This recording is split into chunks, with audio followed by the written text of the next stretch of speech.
Hello, hello, and welcome to another interview here on Your Biz, Your Rules. This week's guest has a special place in my heart. She is one of my oldest friends. Honestly, she has been in my life for about a decade now, which is wild, longer than I've been running my business.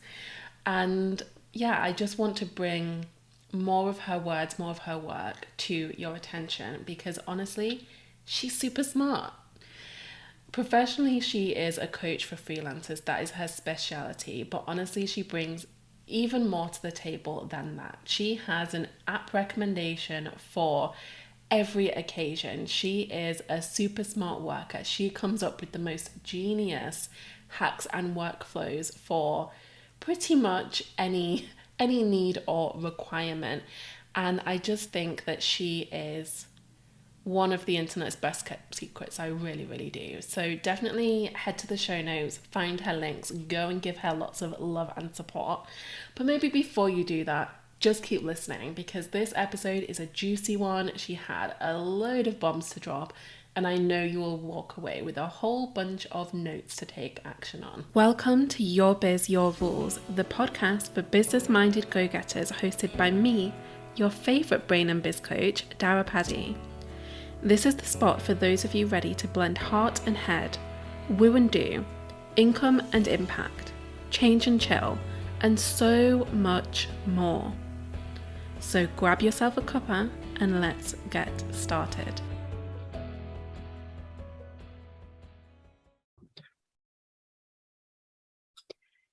Emma, let's dive straight in. So tell me about a rule that you love to break with your business.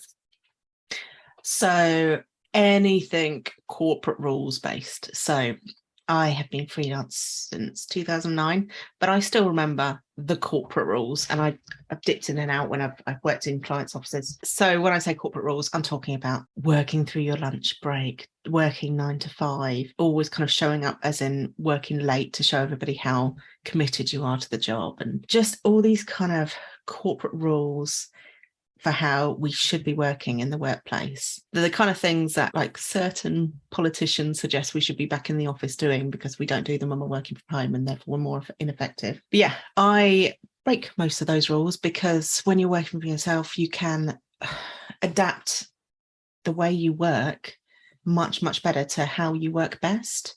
So I don't really believe in the whole 9 to 5 thing. I don't think for a lot of people it's the most productive time to be available. Some people, it has to be that like that. But I know a lot of people are night owls and they work much more efficiently, say from 12 till 8 p.m. than they would if they got up and forced themselves to be a morning person. I think a lot of these rules you kind of have to train yourself out of when you go self-employed, and you have to like adapt to the fact that you can take a lunch break. If you want to go take a lunch break, have your sandwich on the sofa, play some Nintendo. If you're like me, obsessed with the new Disney game, then do that because that will recharge you for the rest of the day. I'm sure there's loads of others I'm thinking of, but basically anything that you feel like you should have been doing in a 9 to 5 job, decide whether that actually needs to be applicable in your self-employed life. So I'm curious, because you mentioned how long you've been freelance. Has it always been the case that you do things your way, or did something have to happen to make you realize, no, do you know what? I'm not interested in subscribing to that? I think, and it's still something I feel like I'm still unlearning sometimes, that kind of showing up to prove to other people in your actions of how you're doing it rather than in the product of what you're offering, the service and things like that. So I don't know if it was a one thing or if it was a mounting thing. And it's definitely something I have to sometimes pull myself back from and go, you're not taking lunch breaks at the moment. You need to get back into taking lunch breaks. It works better for your brain. You need to take those breaks. So I think it's kind of an ongoing thing that we have to train ourselves out of. But I think it was actually just seeing that when I went with what worked for my body better and my brain, how much better it was in terms of my productivity and what I got done and my happiness and things like that. So I think realizing that made it a lot easier to do. I have a 7-year-old in school now, so I'm a little bit more restricted now with what I have to do. So I have to do it within those hours. But even then, if I don't feel now like I have to fill every day from say 9 till 2:30, that's kind of my working hours. I don't have to fill all that time constantly with work. As long as I get done what I need to get done, if I finish early for an hour, I'm not going to feel guilty.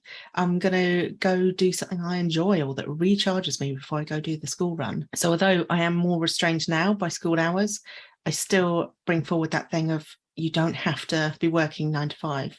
You wouldn't in an office job anyway. Like you'd be chatting to people and you'd go off and have a lunch break with somebody, or you'd be getting into the office gossip, or let's be honest, spending a lot of time on Facebook or wherever. So yeah, I reject that concept of what we should be doing as a 9 to 5.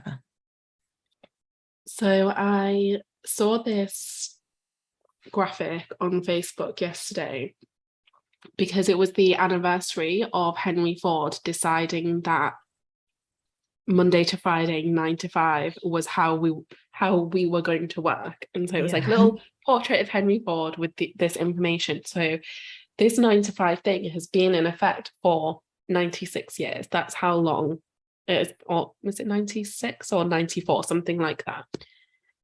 94 years. Yeah, I just had to do some quick maths. 94 years that society has decided we need to work Monday to Friday, 9 to 5 in order to be efficient. Yeah. And the reason that I bring this up is because one man decided that was the rule.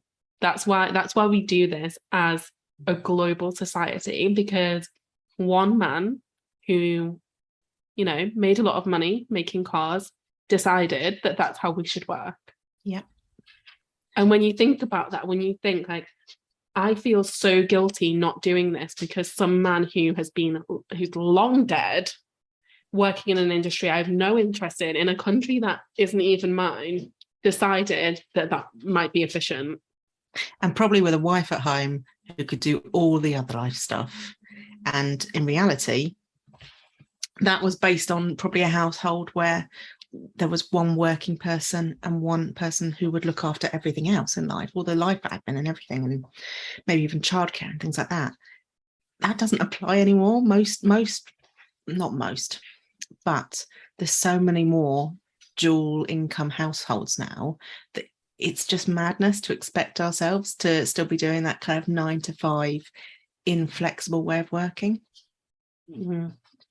And I know that you and I have talked about this before, but I've realized that like I cannot work for 8 hours. Like if I try and work for 8 hours, I feel like my brain is dying and I need like a week to recover.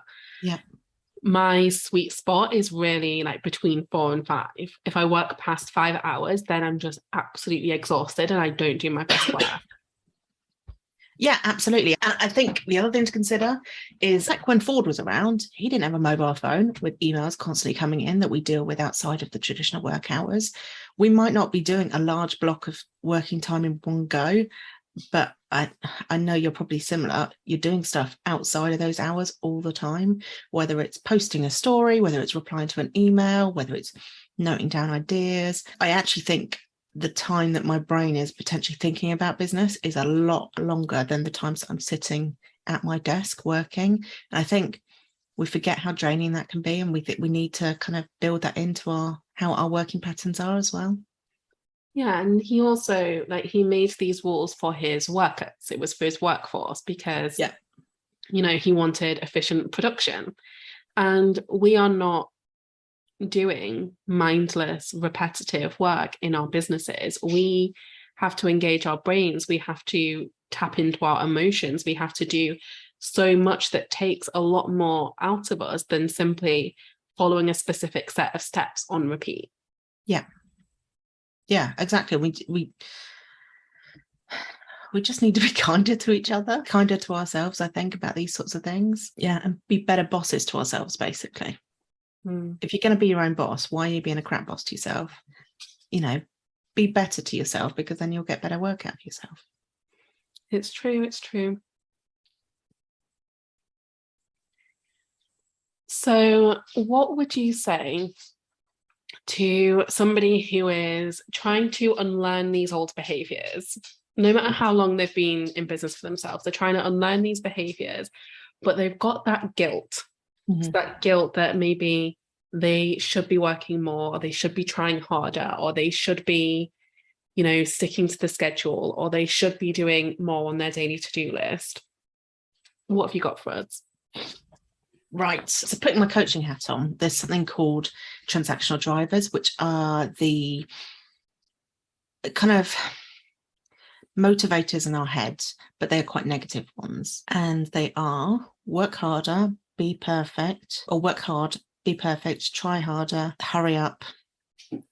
And I think there's a fifth that is escaping me at the moment. Oh, people pleaser. Now, for people who are struggling to reset those rules, I think probably people pleaser and work hard are probably very common ones that come up for them, which makes it a really difficult one. And it's probably a message that they've had from a very young age, teachers or parents telling them to work harder or please people and that kind of thing. Or they might not be physically saying those things, but that's the message. So I think, first of all, identifying if those might be one of your drivers can be really, really helpful. And there's some great stuff around that. I'll send you a link if you want to put something in there.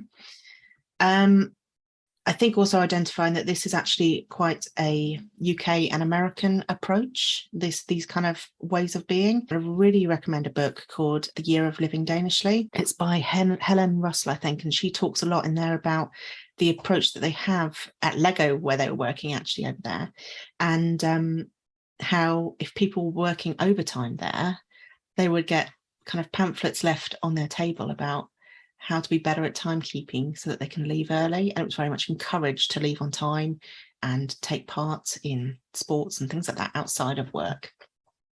So I think it's also identifying that I think probably America has the really hardcore overworking, showing up late, kind of outdoing each other for who can work longest or look like they're working longest. That's kind of leaked over to the UK, but that isn't a worldwide approach. So I think that is worth looking at as well.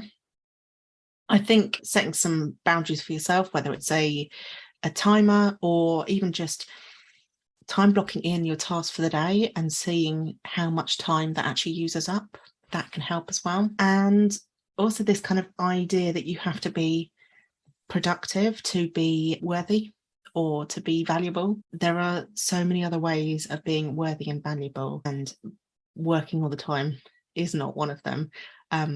You're not going to be on your deathbed and people are going to go, yeah, it's a really good person because they worked really hard and really long hours. That's not what people are going to say. They're going to say how you made them feel or the experiences you had with them. So maybe try shifting that kind of belief system that being super productive all the time, working all the hours is what makes you great at what you do, because it's not going to be that. It's how you perform your services, how your clients feel, that kind of thing. So there's a few things there that they can to have a think about, really.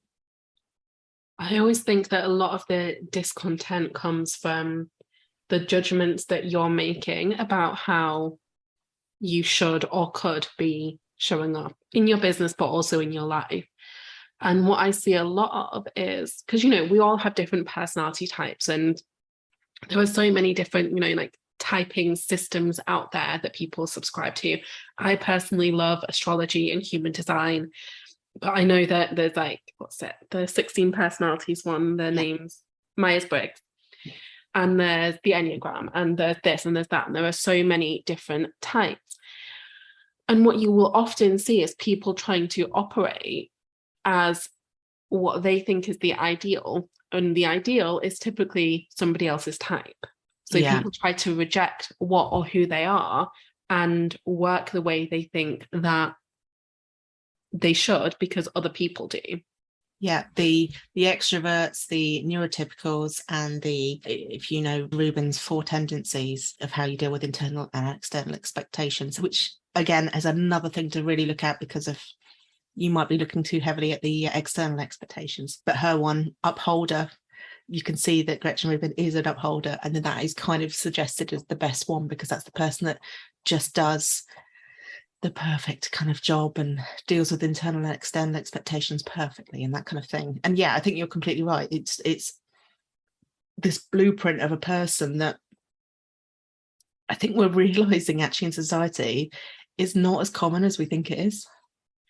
You've just said something really interesting there. So about the Gretchen Rubin's 4 personalities. So I just mentioned that people always see the one that they're not as being the ideal.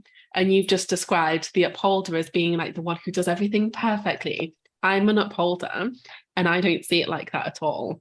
How do you see it? I see the upholder as being the exhausted one. Yeah, that makes a lot of sense actually. Yeah. Because so if you're not familiar with the types, everyone listening, we have the upholder who sort of really tries to adhere to the internal expectations as well as external expectations. We have the obliger, which is more about external expectations. We have the questioner, which is Emma, so which I believe is that more about the internal, or is that We the need not? to understand why. Like if there's like a collective goal, we really need to understand the why behind it. So we're the people that are asking annoying questions in staff meetings, basically, because we need to understand for us to get on board with something. And then you've got the rebel who rejects all expectations, basically. And it's funny because when I read that, I read it with such a different lens because I am that upholder. I'm somebody who, you know, holds myself internally to what I would call a high standard. And I also really, really value doing what I say I'm going to do.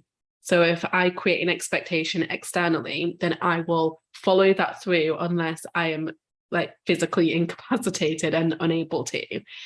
And so I don't see that as being, you know, the perfect dreamy pinnacle of personality types.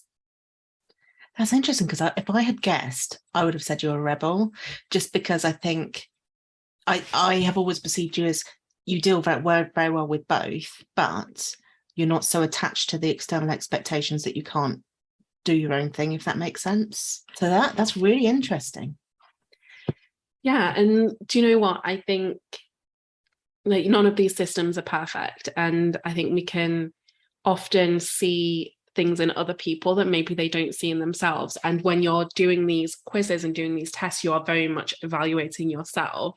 Yeah. And so it's for me, it was based very much on how I felt about different things. So even if I did, you know, sort of do the brave thing, get out of my comfort zone, try something different, try something new, inside, I was like, oh my God, I can't believe I'm doing this. And because there was that energy into it, I definitely could relate to the upholder. But maybe I need to do the quiz again and see if it's shifted because it has been a while. That would be fascinating, actually. And then she does have a great podcast for this sort of thing. It was also interesting what you're saying about the other kind of archetypes. Actually, Myers-Briggs is really problematic now. I'd love to see like a different version that a lot of people use, but it's the founders of that are quite problematic people. So it's kind of interesting from what you were saying about Ford earlier on, that maybe that's an outdated principle that we're all kind of subscribing to. That's how we should be aiming towards some of these archetypes, and they're really problematic ones. So I actually don't know any of the story about the creator, so I can't speak to that. But I think it's one of those things, isn't it? Because we often see the people behind the piece of media, the film, the idea, the concept, and we tar the work with the brush of that person. Yeah. Like I know that there are, for example, like films and TV shows that you may have loved once upon a time and then you discovered the director was like some kind of predator. Yeah. That doesn't necessarily mean that the creation, the art, has no value. Yeah, Michael Jackson, I guess, is quite a good example that I think he may have been problematic as a person, but we can all still very much enjoy his music, I think.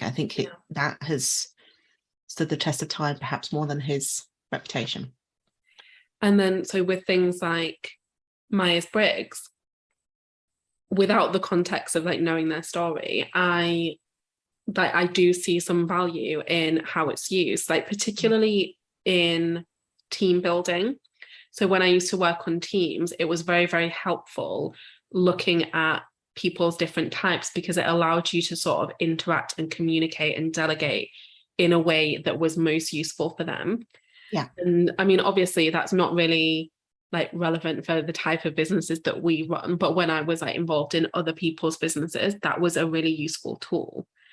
And so I suppose the reason that I just wanted to mention that is because you don't always have to like throw the baby out with the bathwater just because maybe someone or something does not align with your values and like they are problematic and they have done something awful, doesn't necessarily mean that everything that they have said in the past or everything that they've created or taught is fundamentally wrong. No, and I think there's some really valuable things in there, particularly around identifying introverts and extroverts, especially I would imagine in that team thing where extroverts teamwork plays really well to extrovert strengths, whereas it only has a limited time really for introverts. And I think the feeling side of it as well, it's feeling, and what was the opposite of feeling? Sensing. Yes, but I think individually, I think understanding better how people communicate and how they work best. I guess it comes back to this again, that it's kind of madness, and logically it makes sense to have like corporate rules that work for everybody, but they're actually only going to work for a very small number of people, really.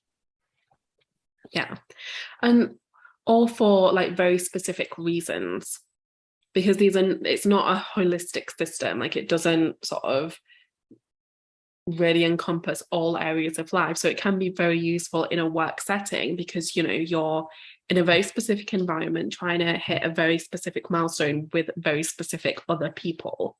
Mm-hmm. Which is then why I also love astrology, because that feels like it covers everything. It really does. I think it'll be interesting in the next few years. I think we're already seeing a move now towards 4-day weeks. I think COVID forced the hand of, or lockdown in particular, forced the hand of a lot of corporates. And I am seeing, as a coach myself, I know a lot of corporate coaches, and I know that they are being brought in to touch on more than just how to get the most out of their employees. It's now talking a lot more about individual employees and things like that. So I hope we're seeing changes for the better, but I still don't think it's every business. No. And that's why we all come out, and all of us lot, and go self-employed instead. Yeah, it's the dream. Or it can be if you're willing to break the corporate rules. Yes. Yeah. I think it definitely takes some work, and I speak to a lot of new freelancers, and it's a massive adjustment period, and they get thrown into being able to look after their own days and structure their own days. And actually for some people that can be really overwhelming and intimidating. Yeah, that's how it was for me. So like bit of backstory if you want. Emma was the first coach that I ever actually worked with, and on my first day of being full-time self-employed, we had our first session, and I remember distinctly that day, and I remember that I got up and I worked a 9 to 5, and that was my routine for the first chunk of my bit. I would probably say the first 7-8 months of being self-employed. And a big piece of that is because I felt like I had to, because, you know, I had a partner at the time who worked those hours out of the house. So I felt like I sort of had to be, you know, home and available as you normally would be to, like, you know, spend time with your loved ones. But another part of that is I don't think I trusted myself fully.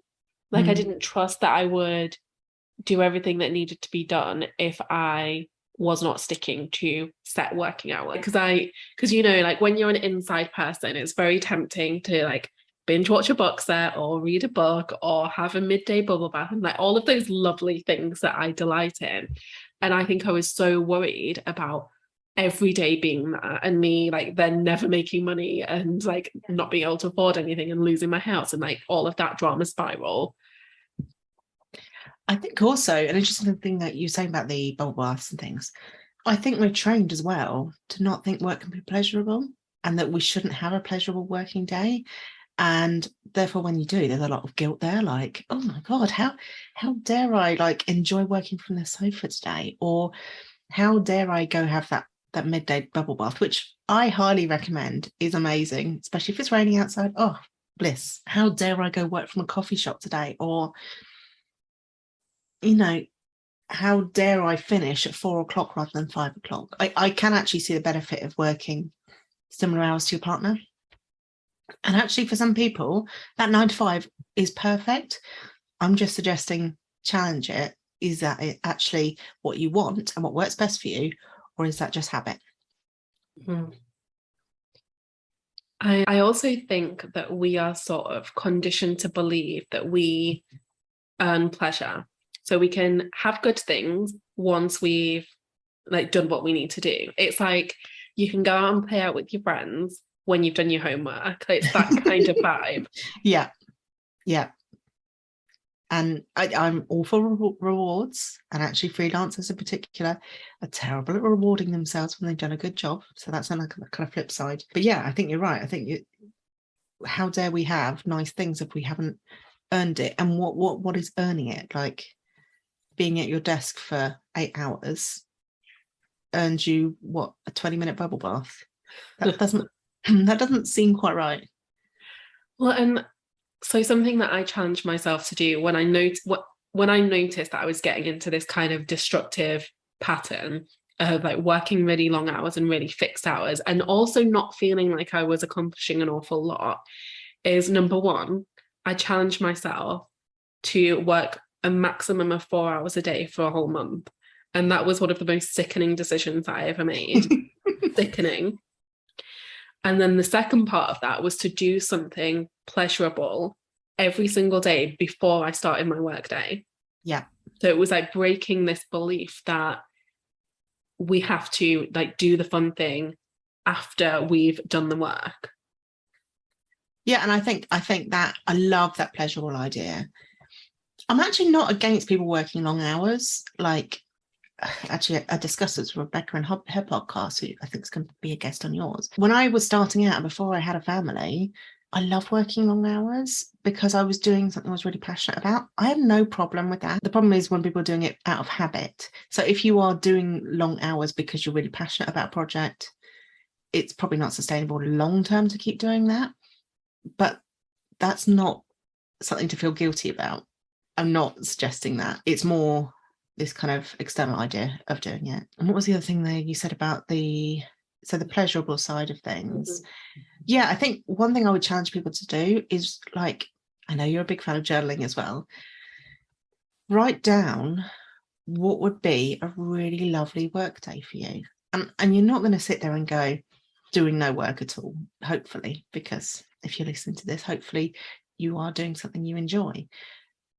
You're likely to have good chunks of focus time and some nice things between that. And I think that could be an interesting exercise to work out what would work for you. What would be your ideal work day? Yeah, I agree. And just what you said about it not being like quote unquote bad to work long hours is important too, because the whole point is we are building businesses that work for us, that we enjoy. And there will be periods of life, there will be seasons where you want to go all in on something and you genuinely desire to be working more. And that's okay. Just as it's okay for you to not feel it sometimes. Yeah.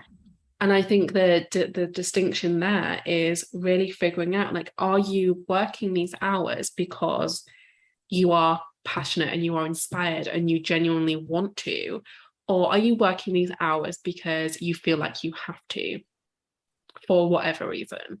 Yeah, completely. And yeah, swapping kind of should and have to for could and can, I guess. And I mean, don't get me wrong, it is scary when you realize that actually everything that you do is your choice, because then who can you blame for being miserable? Yeah. Absolutely, yeah. And just to add a sort of an extra layer to this, so I have ADHD, and actually I do need structure. I very much struggled when I went to university because suddenly all the responsibility was on me and there was less structure and things were always different. And I don't think I understood then what we're talking about now, kind of avoiding all the shoulds and things like that. So I do have a structure to my day. I'm not anti-structure at all. I think it, for me, it very much helps my ADHD brain to have it. But I just make sure that structure works for me, has some pleasure involved, has, focus time. So I use phone sessions that I join where they have focus time. It feels self-indulgent, I'm sure, for people who are just starting to create a working pattern that works for them, but you're allowed to do that. I think we can probably jointly say you have our permission. You do, you have our permission. Yeah, to do that. And you also, I think, especially for those of you who are just starting out, you also have permission to try things. Yes. Because you might like hear somebody talking out about a particular way of working, think, oh my God, that sounds amazing, I want to give it a go. And they love it, but it doesn't work for you. That doesn't mean you have to stick with it, and you have to keep pushing and keep forcing yourself to do that, because there are 1,001 different ways to structure your time, to work with your energy, to take action in your business. And there will be a method that works for you. It might be somebody else's method, you plug it in and it's perfect. It might be that you want to pick and choose a few like different ideas or hacks from different people, but give yourself permission to try something maybe for a month. Yeah. And then review, like ask yourself questions like, did this work? What didn't work about it? How can I make it better? And just tweak and test as you go, because you are in this for the long haul. If you are self-employed, I can guarantee you have no desire to go back to the workforce. So give yourself permission to dabble and try things. Yeah, and if you're neurodivergent, also understand that you are probably going to find an amazing, perfect novel system that works really well for you for 6 weeks to 3 months, and then you will forget it completely and need a brand new system. That's just how our brains work. It's absolutely fine. It doesn't mean that system has failed. It just means it got you through that period. Now you're going to change it up, and that can even be seasonal. Like I have a very different routine in autumn than I do in summer, and even probably in winter, actually in spring. So it's all right to change it seasonally as well. Yeah, and when we talk about seasonally, it can be, seasons of the year, but like we also use it in terms of just periods of like your life and your existence, because we all have different seasons and cycles. And I know that there are times where all I want to do is like the bare minimum, and then I just want to go and read books all day, every day. That's all I want to do. And knowing that about myself, instead of fighting it, because if I fight it, like, am I going to be more productive? No. I use that self-knowledge to my advantage and create a system that will allow me to do that. And then there are other times where I've got 3,000 ideas at any given moment, and I just want to like make some progress on each of these things, but I need some help maybe prioritizing, and so I'll use a different system when I'm going through a phase like that. And so noticing your own patterns can be so helpful, and this is one of the reasons that I love having a daily journaling practice, because it allows me to then look back and see like, okay, this isn't just a today thing, this is something that happens every March, or this is something that happens like every now and again. And it allows you to figure out different ways of working that really do work for you when you're in a different set of circumstances.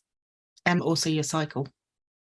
That too. If you're menstruating, your cycle will have also play a massive part. And I know I will see 3 productive weeks and then one, I don't know how much I can swear on here, so let's say poo show. As much as you like. Yeah, one shit show of a week. And now I can like with your journaling, I can track it now. I can see, and I can kind of plan that in and go, look, I'm not going to do a launch next week. I'm probably going to batch 2 podcasts this week, because next week, no. I love that. I used to have a client who, like, so sort of inversely to a lot of women, when she was ovulating, that's when she felt sick and drained and exhausted. And she, like, because her cycle was like clockwork, she used to plug that into her diary every single month. So she knew for these 3 days, like, not to try and do anything. Yeah. And just like knowing even if it's not a menstrual cycle, even if it's just some other kind of pattern, knowing your own patterns is so helpful. Yeah, I mean, I technically don't have a period because I take the pill back to back for endometriosis reasons, but I still notice a pattern, even though I'm not having an official period. I notice still hormonal changes and things like that. So yeah, it's very strange, but I think if you are someone who menstruates, it's a very important thing to track. I feel like we've jumped into so much good stuff in this episode. But if anyone came like looking for ideas on like structure and systems, like, they're going to be sorely disappointed, because we're just like, break the rules and try things for yourself. But definitely come back, because Emma will be joining me next week, where we're going to be talking more about rules that you can adopt and install in your business. But before we leave you for the day, Emma, I have one final question. I know we've talked about a couple already, but what is a book that changed the way you think? Oh my gosh. Oh, I'm already thinking of like 5. Okay, that's okay. Like, tell us all of them. Actually, do you know what? The one that I think really recently helped me was Chillpreneur. I think she's changed the name actually. Denise Duffield Thomas, she's brought out a newer version. It was Chillpreneur, but I think there's an updated version. I think she talks a lot about breaking rules actually, but it's almost, she talks a lot about it in business, but even like small things for me and hers were things like, she changed her house keys to a keypad. I was just thinking that. I was just thinking about the keyless house. And just like, it made me look at everything in my life. And I think I have been making a lot of these changes, thinking like, this thing is hard for me. How can I make it easier? Okay, it's a very weird example, but this week, so we've got curtains like in a bay window in our lounge, and there's a table in front of it, so it's not very easy to open and close. So I went and ordered one of those poles with a hook on it. It's ridiculous. I'm sure for lots of people, they'd be like, why are you doing that? But it makes my day so much easier that I can just easily open it by just grabbing this long hook. And I feel like I'm in the Queen's household or something, opening large windows rather than just a bay window. And just all the little tweaks now that I make in life to make my life easier. And I don't really care if they are what people would expect, especially in my home and things like that. I make a lot of tweaks in our house to make it more ADHD friendly, because I'm ADHD and we're in the process of getting my son diagnosed. So there's a lot of things in our house that are ADHD friendly. And I know Denise has recently this year got diagnosed with it as well. So it makes a lot of sense. But I would say, yeah, for rule breaking, go read Chillpreneur or whatever it is now called. I'm guessing you'll probably put that in the notes. Yes, I will add that to the Your Biz, Your Rules bookshelf, so you can go and take a look. And I will also add the other books that Emma has mentioned during this episode. So yeah, if you fancy some new reading material, definitely go check that out. Thank you for joining me today, Emma. I'm so looking forward to next week's episode. It's going to be fab. Thank you for having me. Thank you for listening to Your Biz, Your Rules. I know that we all like to listen to podcasts, watch videos, read articles or books or posts on Facebook, and not really do anything with that information. So I want to challenge you right now. I want to challenge you to take something from this episode, anything, and use it to spark action. Use it to activate some kind of change in the way you work and the way you live. Do yourself this service today and tell me all about it on Instagram. Hop over, shoot me a DM, or share an Instagram story showcasing what action you are taking thanks to this episode. And of course, do all of the usual things. Subscribe, leave a review, let me know how much you love the show, and I will be back with you next week.